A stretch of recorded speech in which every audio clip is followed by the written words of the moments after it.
이 명절이라 여행 다니는 분들, 또 고향 간 분들로 조금 자리가 비지 않았나 생각하는데, 있는 처소에서 하나님을 경외하며 예배하는 줄로 믿습니다. 올림픽은 전 세계가 평화를 주제로 모이는 최고의 행사지요. 지금 우리나라도 이탈리아에서 열리는 동계올림픽에 참가해 세계와 어깨를 겨루고 있습니다. 특별히 엊그제 금요일 아침에 전해진 스노보드 하프파이프 경기에서 18살 고등학생 최가온이 따낸 금메달 소식은 온 국민을 잠에서 깨우기에 충분했습니다. 최가온은 이날 결선에서 90.25점을 기록하여 2018년 평창과 2022년 베이징 대회 이 두 대회 연속 금메달리스트인 미국 교포 선수 클로이 김의 88점을 제치고 정상에 올랐습니다. 눈이 엄청나게 오는 가운데 얻은 값진 그런 결과였습니다. 한국 설상 종목 사상 첫 올림픽 금메달이자 이번 대회 대한민국 선수단 전체 1호 금메달이었습니다. 2023년 세계적인 익스트림 스포츠 대회 엑스게임을 시작으로 각종 국제대회를 휩쓸며 이번 올림픽 금메달 후보로 꼽힌 최가온은 17살 3개월이라는 최연소 하프파이프 금메달리스트 이름값을 해내면서 새 역사의 주인공으로 우뚝 섰습니다. 특히 1차 시기에 파이프 끝에 보드가 걸리면서 크게 넘어져서 큰 부상을 당한 위기를 딛고 대역전 드라마를 써내 더 극적인 금메달 소식이었습니다. 2차 시기에도 최가온은 중간에 넘어져서 우려를 낳았으나 참 젊어서 힘은 좋아요. 금방 일어나서 폭설이 이어진 가운데 3차 시기를 기어코 완성해내었고 가장 높은 점수를 받았습니다. 1차 시기 이후 다리에 힘이 안 들어가서 못하겠다는 생각이 들었다. 올림픽은 여기서 그만해야 하나? 라고 생각해서 크게 울었다. 이렇게 인터뷰를 했죠. 최가온은 머릿속에서 할 수 있어. 너는 가야 해. 그런 생각이 들어서 앞으로 나갈 수 있었다고 합니다. 내 다리를 믿고 해보자며 이를 악물었다. 그렇게 설명합니다. 그 결과는 기적적인 대역전극이었습니다. 시상대에서도 금메달을 목에 걸고 눈물을 훔친 뒤에 걸어나오던 최가온은 무릎 통증 탓에 줄곧 다리를 절뚝이는 모습이었습니다. 정말 상처뿐인 영광이죠. 얼마나 힘든 위기를 두 번이나 겪으면서 얻어낸 아주 빛나는 금메달이었습니다. 저는 어린 선수의 담대한 투지에 깜짝 놀랄 만큼 큰 감동을 받았습니다. 자기 아버지도 자기 딸의 이런 투지에 딸을 존경한다 그렇게 말하더라고요. 또 부모님에 대한 사랑, 코치에 대한 감사, 선배 금메달리스트인 클로이 김 언니에 대한 존경, 친구들과의 화목한 관계를 보여주는 인간미 넘치는 선수라는 면에서 금메달 소식을 방송으로 보면서 마음이 따뜻해졌습니다. 우리나라의 미래는 이런 인간미 있고 인생에 대한 의욕이 가득 찬 젊은이들이 만들어간다고 생각하니 얼마나 든든하고 믿음직스러운지 모르겠습니다. 우리는 하나님의 거룩한 백성들, 그리스도의 제자들입니다. 저는 한국의 크리스찬들도 좀 더 수준 높게 변화돼서 세상을 이렇게 복되게 하는 그런 사람들이 되었으면 좋겠다고 생각했습니다. 오늘은 우리 주님의 산상 변모 주일입니다. 하루는 주님이 세 제자 베드로와 야고보와 그 형제 요한을 데리시고 따로 높은 산에 올라가셨는데 오늘 말씀 2절을 보니까 그 얼굴이 해같이 빛나며 옷이 빛과 같이 휘어졌다고 하였습니다. 마태복음 17장 1절에서 9절은 예수님의 사역 가운데 가장 눈부신 큰 봉우리를 보여주고 있습니다. 예수님께서 베드로와 야고보와 요한을 데리시고 높은 산에 오르셨는데 그곳에서 예수님의 얼굴이 해같이 빛나고 옷은 빛과 같이 휘어졌어요. 모세와 엘리야가 나타나서 예수님과 더불어 말씀을 나누었고 하늘에서 음성이 들렸습니다. 이는 내 사랑하는 아들이요 내 기뻐하는 자니 너희는 그의 말을 들으라. 이 장면은 말 그대로 예수님 사역의 영광의 자리, 절정의 자리였습니다. 하인리 오토라는 신학자가 표현한 다스 하일리게, 거룩 그 자체, 신성의 계시가 나타난 자리였습니다. 하늘과 땅이 겹쳐지는 순간이요, 영혼과 시간이 하나 되는 장면입니다. 여러분, 기독교 신자라면 어떤 형태로든 어떤 자리에서든 어떤 지나가는 모습으로라도 이런 신성의 경험이 필요해요. 다스 하일리게, 거룩한 것 그 자체에 대한 만남이 뭔가 어떤 형태로든 있어야 해요. 방언을 하든지 어떤 그런 기도하는데 시간 가는 줄 모르고 주님과 깊이 기쁨으로 교제한 경험이든지 뭔가 거룩한 것과의 만남이 필요해요. 하나님을 만나는 시간, 내 이성과 경험으로 판단하기에는 너무 크고 위대한 초월의 경험, 은혜 받은 체험, 이것이 우리에겐 좀 있어야 돼요. 너무 이런 체험이 없으면요, 믿음이 약해요. 너무 휘둘리게 됩니다, 환경에. 여기 오늘의 마태복음 본문은 마태복음의 중간으로서 예수님의 공생의 복음사역 전반부와 후반부를 나누는 말씀이에요. 예수님의 사역 전반부는 산상설교, 오병이어 기적, 병자를 고치신 기적, 이런 것들이 있어서 굉장히 중요한 말씀이 많죠. 그러나 후반부의 십자가 사역과 온 인류의 죄를 사하시는 속죄와 부활의 역사가 또 얼마나 중요합니까? 예수님은 전반부의 사역을 마치고 후반부의 십자가 사역을 앞에 두시고서 제자들이 이런 사역을 감당하고 가기에는 좀 부족하지 않은가 생각하신 것 같습니다. 그래서 먼저 변화산에서 은혜 받는 체험, 신성의 체험이 필요하다고 보신 것입니다. 여러분, 온전한 그리스도인으로 살아가기 위해서는 은혜를 받아야 합니다. 믿음의 경험이 있어야 돼요. 초월의 경험을 해야 해요. 신적 체험을 하시기 바랍니다. 이 영광의 산은 16장의 고백과 17장 이후의 고난 사이에 놓여 있습니다. 바로 앞에서 예수님은 십자가를 말씀하셨어요. 16장 24절, 누구든지 나를 따라오려거든 자기를 부인하고 자기 십자가를 지고 나를 따르라. 그리고 산 아래로 내려가면 귀신 들린 아이가 기다리고 있습니다. 실패한 제자들, 울부짖는 아버지, 믿음 없는 세대가 기다리고 있는 것입니다.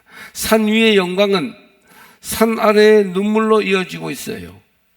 구원이 이루어지기 위해서는 이 시점에서 변화가 필요한 것이에요. 성도의 삶의 자리는 변화가 필요한 자리예요. 그래서 구원의 능력이 나타나도록 해야 되는 거예요. 이것이 오늘의 말씀입니다. 그래서 이 본문은 우리에게 묻고 있습니다. 기독교의 길은 무엇인가? 우리 신앙에 있어서 어떤 방향으로 가야 하는가 하는 점입니다. 하늘의 음성은 단순해요.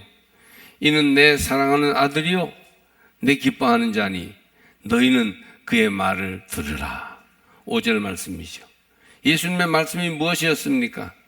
자기를 부인하고 자기 십자가를 지고 나를 따르는 게 예수 믿는 거다. 한번 따라해 보실까요? 자기를 부인하고 자기 십자가를 지고 예수를 따르는 것.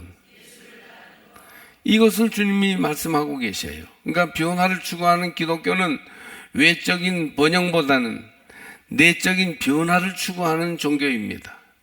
교회가 아무리 부흥되어 세상에 기독교 인구가 6천만이 다 예수 믿으면 뭘 하겠습니까? 내가 변화되어야지.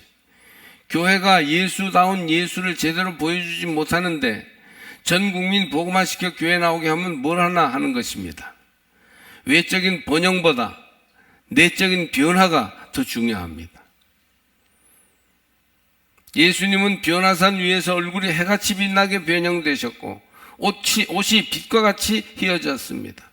헬라어로 변형되다라는 단어는 메타모르포라는 단어를 쓰는데 나비가 번데기에서 완전히 다른 존재로 변화하는 것처럼 완전히 안에서부터 모양까지 모든 것이 바뀌는 내면의 변화, 본질적 변화를 말합니다. 여러분, 그리스도인은 변화돼야 돼요. 지금 이 앉은 자리에서 번영만을 추구하는 기독교가 아니라 내적 변화가 이루어지는 기독교가 되어야 합니다. 원래 예수님은 산 위에서 변형될 때 그 빛이 그분 안에 있던 것이 드러난 것이에요. 참된 변화는 외부에서 덧칠을 하는 것이 아니라 본래 하나님 형상으로 지음받은 존재가 그 형상을 회복하는 것입니다. 변화를 추구하는 기독교는 이렇게 묻습니다. 나는 얼마나 예수님을 닮아가고 있는가? 나는 고난 앞에서 어떻게 반응하는가? 나는 원수를 어떻게 대하는가? 나는 약자를 향해 어떤 마음을 품는가? 번영은 환경이 바뀌는 것이지만 변화는 존재가 바뀌는 것입니다. 나의 내면의 존재는 하나님 앞에서 어떠합니까? 우린 여러 가지 방법으로 예수님을 믿는 사람이 되었어요. 그런데 우리의 믿음에 깊이가 있습니까? 우린 진리를 붙들고 있습니까? 다시 말하면 우리가 예수님을 인간으로 믿습니까? 하나님으로 믿습니까? 그냥 존경받는 위인 한 분을 믿는 종교 창시자 믿는 것으로 끝나서는 안 될 것이에요. 하나님을 믿어야죠.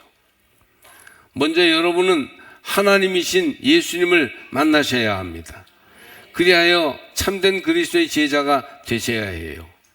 여기 보면 베드로가 말합니다. 주여, 우리가 여기 있는 것이 좋사오니 내가 여기서 초막 셋을 짓되.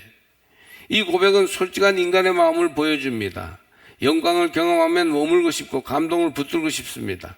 빛나는 순간을 영원히 고정하고 싶은 것입니다. 번영을 추구하는 기독교는 바로 이 지점에서 시작됩니다. 신앙은 나를 높이는 수단이 되고 예수님은 내 삶을 성공으로 이끄는 그런 도구가 되며 십자가는 장식이요, 고난은 있어서는 안 되는 것, 신앙 실패의 증거가 되는 것입니다. 피해야 할 것이죠. 이렇게 되는 것이 이게 번영을 추구하는 잘못된 기독교의 흐름입니다. 그래서 종교적 체험은 귀한 것이지만 그 체험 자체를 목표로 삼을 때 타락하기 쉽습니다. 번영의 신앙은 산 위의 빛을 결과로 삼으려고 하고 하나님을 소유로 삼으려고 하는 거예요. 영광을 보증으로 삼고 형통을 신앙의 증거로 삼는 것입니다. 그러나 베드로가 아직 말을 마치기도 전에 구름이 덮고 음성이 들렸어요. 뭐라고 그랬냐면 너희는 그의 말을 들으라. 하나님은 초막에 대한 제안을 승인하지 않으셨어요. 하늘은 제자들이 변화의 산 위에 머물러 있기를 허락하지 않으셨습니다. 왜 그럴까요? 예수님의 길은 초막이 아니라 십자가이기 때문입니다. 종교적 체험, 은혜 받는 것은 하나님 뜻을 이루기 위해서 힘을 얻는 과정이 되어야 하지, 은혜 받는 것 자체가 목적이 되어서는 안 되는 거예요. 하나님의 신성과 영광은 그 자체로 위대하지만 제자들에게는 목적지가 아니라 통과점인 것입니다. 번영을 추구하는 기독교는 예수님의 빛을 소비하려고 합니다. 하나님의 신성을 이용하여 만족을 얻으려고 해요. 그러나 참된 기독교는 예수님의 길을 따라가는 기독교입니다. 예수님은 제자들을 데리고 산 아래로 내려가십니다. 빛나는 상태로 공중에 머물러 계시지 않으셨어요. 구원하시는 주님이신 예수님의 신성을 발견하고 거기에 머물러 있으려고 하지 않으셨어요. 그것은 신비주의, 이단으로 흐르기 쉬운 것이에요. 병든 아이가 있는 자리로, 현실에 문제가 있는 자리로, 실패와 탄식이 있는 자리로 예수님은 가셨습니다. 번영의 기독교를 추구하지 않으시고 제자들에게 변화의 기독교를 보여주셨습니다. 참된 기독교는 세 단계를 거칩니다. 영광을 본다, 음성을 듣는다, 산 아래로 내려간다. 그래서 영광을 보는 데에서 말씀을 듣는 대로 나가고 말씀을 듣고서 산 아래로 내려가서 치유와 구원을 선포하는 기독교가 되어야 하는 것입니다. 영광만 보고 내려오지 않는 신앙은 신비주의 이단이 되는 거예요. 원주에서 만난 기도 많이 하는 착한 권사님 한 분은 매일 교회에서 주무시다시피 하고 집에 있을 때도 기도방이 있어서 항상 기도하십니다. 그를 따라 같이 기도하는 그런 같이 어울려 다니는 권사님, 집사님들이 몇 분이 있었어요.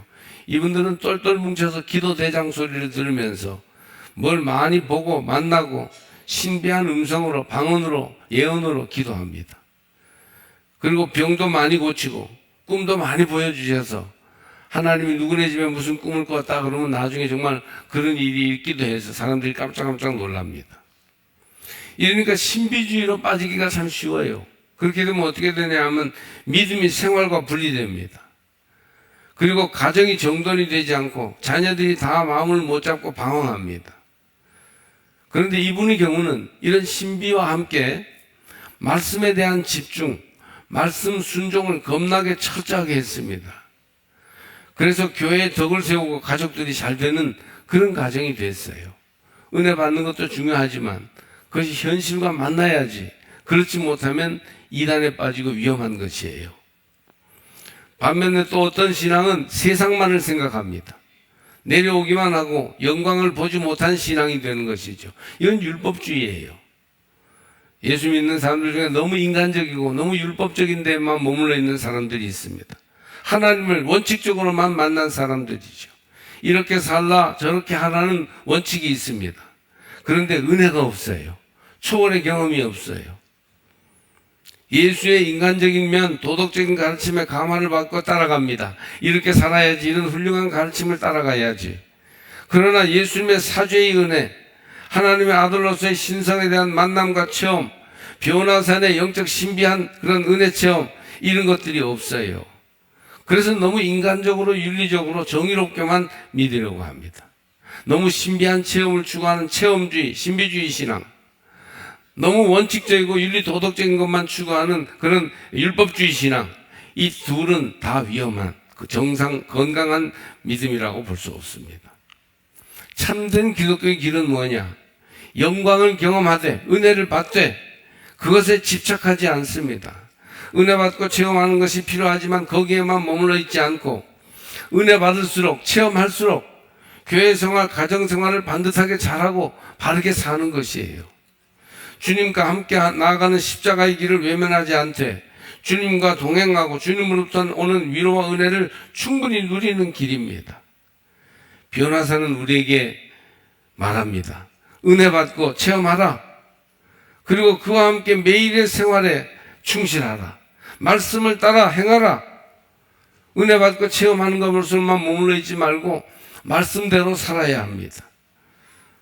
매일매일의 생활에 충실하고 우리가 겪는 인간의 고난을 잘 통과해야 합니다. 하나님의 음성을 잘 듣고 분별력 있는 신앙생활을 하는 그리스도인들이 되시길 바랍니다. 외적 번영만을 추구하지 말고 내적 변화를 이루는 내실 있는 신앙인들이 되셔야 합니다. 이제 가장 중요한 질문으로 나가겠습니다. 그러면 우리는 어떻게 내면의 변화를 이룰 수 있을까? 어떻게 우리는 번영 중심의 신앙에서 변화 중심의 신앙으로 옮겨갈 수 있을까? 잘 먹고 잘 살게 해달라, 건강 달라, 병 고쳐달라, 사업 발전하게, 물질적으로 풍족하게 살게 해달라, 자녀들 잘 되게 해달라, 이것만 소원하고 기도하면서 사는 번영 중심의 세속적인 신앙생활에 언제까지 머물러 있을 것입니까? 어떻게 하면 우리의 내적 존재, 우리의 속사람이 변화될 수 있을까? 참된 경건과 거룩을 이룰 수 있을까? 이런 내면적인 변화를 추구하는 신앙으로 나가시기를 바랍니다. 번영에서 변화로, 변화를 추구해야 해요. 내적 변화가 일어나야 해요. 예수의 복음이 들어와서 내 속사람을 다르게 만들어야 합니다. 그렇게 따라가면 속사람이 새로워지면 정말 대인관계도 좋아지고 말 한마디를 해도 좋은 말을 하게 되고 삶 자체의 수준과 내용이 좋아지고 높아지기 때문에 번영도 저절로 따라오는 거예요. 내면의 변화가 앞서고 그것이 우리 인생을 변화시켜서 외적인 번영까지도 따라오는 삶, 이것이 바람직한 그리스도인의 삶인 줄 믿습니다.